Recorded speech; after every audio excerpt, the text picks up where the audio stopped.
Ibihe byiza kuri mwe mwese mu kubana natwe hano kuri chaîne ya Icyizere Family TV mu makuru n'ibiganiro tugenda tugarukaho umunsi ku munsi. Inshuti zacu aho mugiye muherereye mu mpande zigiye zitandukanye mwese mbahaye ikaze. Njyewe ndi inshuti Isaac nk'uko bisanzwe. Ni ayahe makuru rero tugiye kuba turebera hamwe hano kuri chaîne ya Icyizere Family TV. Ni amakuru ari kuvugwa mu karere ka Nyabihu ko abakozi bagera kuri 6 b'akarere ndetse n'abandi bakozi 8 bo muri Ibuka bafunzwe bamaze gutabwa muri yombi. Abangaba rero ngo barazira iki? Ni inkuru yanditswe ku itariki 7 z'ukwezi kwa 10 2025, yanditswe ku isaha y'isa 9:16, yanditswe na Nshimiyimana Eric wandikira igihe.com. Ni amakuru turi gusoma ku gitangazamakuru igihe.com. Abakozi 6 b'akarere ka Nyabihu n'abandi 8 bo mu muryango wa Ibuka bafunzwe ku itariki 6 Ukwakira 2025. Bakurikiranyweho uburiganya mu myubakire y'amazu y'abarokotse Jenoside yakorewe Abatutsi mu mwaka w'1994. Mu bakozi bafunzwe harimo umunyamabanga nshingwabikorwa w'akarere ka Nyabihu, umuyobozi w'ishami ry'imibereho myiza ushinzwe gutanga uburenganzira bwo kubaka n'abandi bakozi bo muri ayo mashami. Hafunzwe kandi perezida wa Ibuka muri aka karere n'abandi bayobozi muri uyu muryango mu mirenge 7 yagombaga kubakwamo inzu 17 z'abarokotse Jenoside. Amakuru igihe ifite yemeza ko abakozi b'urwego rw'igihugu rw'ubugenzacyaha RIB batangiye iperereza kuri aba bakozi n'abayobozi nyuma yaho bimenyekanye ko hubatswe inzu 15 muri 17 zari ziteganyijwe n'izubakwe ko bikwiye. Nko mu kagari ka Mutaho mu murenge wa Rambura byagaragaye ko hari inzu 2 zitarangiye neza kuko hari ibikoresho bitahageze, nyamara abakoraga iyo mirimo basinya ko byose byakozwe neza.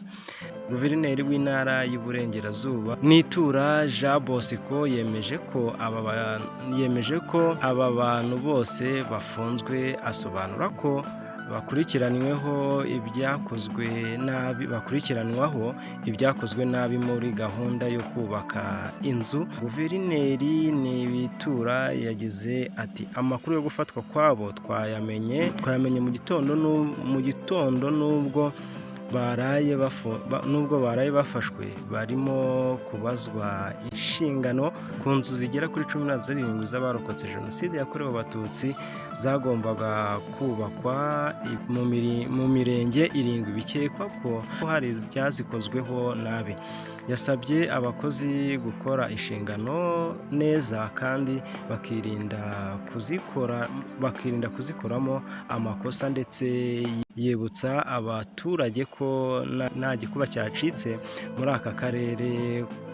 aka karere kuko bazakomeza guhabwa serivisi. Ati abaturage barakomeza guhabwa serivisi kuko hari ibiteganywa n'amategeko, kuko umuntu iyo adahari inshingano ze zikorwa n'undi cyangwa uko asimburwa, kandi abakozi bakore inshingano zabo birinda amakosa. Abafunzwe ubu bafungiye kuri sitasiyo ya RIB ya Jenda, niho bafungiye.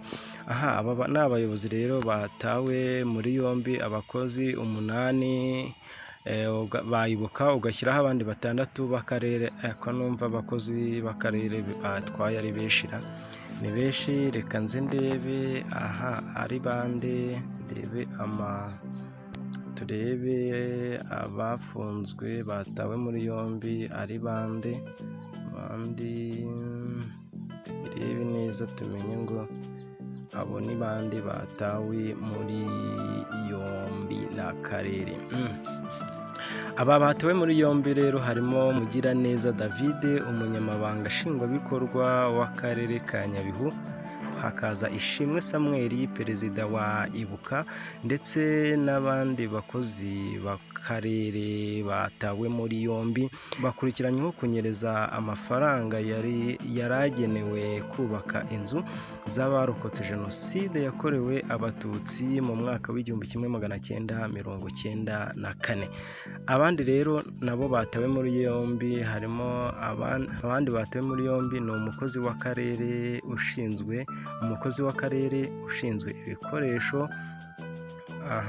ibikoresho, umuyobozi ushinzwe imibereho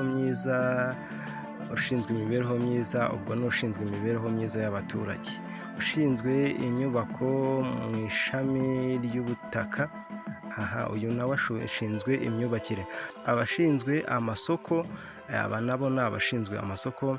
Igenzura rimaze kugaragaza ko habayeho amakosa gutanga amasoko mu buryo bunyuranyije n'amategeko,